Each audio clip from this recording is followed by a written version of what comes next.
Join Fit 復健教室，我係你哋嘅復健教練 J 啦。今日咧就教大家點樣去測試我哋個胸椎柔軟度。咁我哋有4個動作，分4個水平面去做，睇翻你哋嘅胸椎咧，其實係咪處於一個正常嘅穩定嘅狀態。咁首先第一個動作咧，當我哋彎你個胸椎嘅時候，如果我哋向前彎係能夠多過35度嘅話咧，其實代表你個胸椎咧嗰個動作範圍咧都屬於正常嘅。如果有啲人佢好緊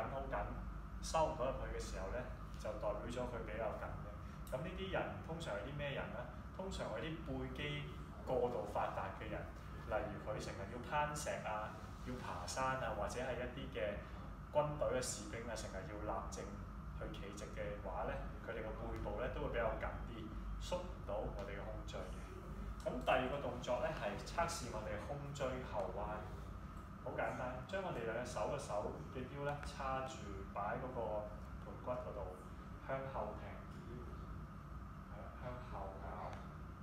如果我哋能夠過25度左右咧，就代表我哋向後咬嘅胸椎咧都係暫時正常嘅。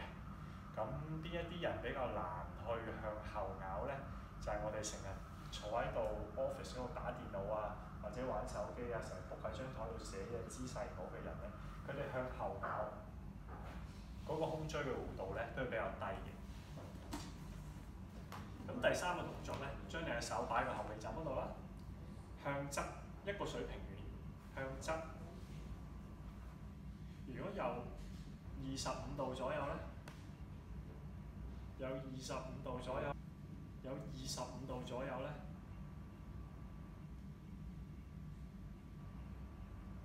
就代表咧我哋向側嗰個胸椎嘅柔軟度係 OK 夠嘅。另外咧就係旋轉啦，轉左轉右，係啦。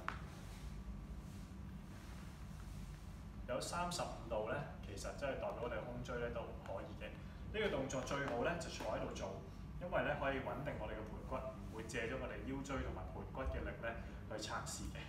咁以上呢4個動作都有一啲簡單嘅伸展方法，可以幫助大家改善胸椎嘅柔軟度。咁事不宜遲啦，教大家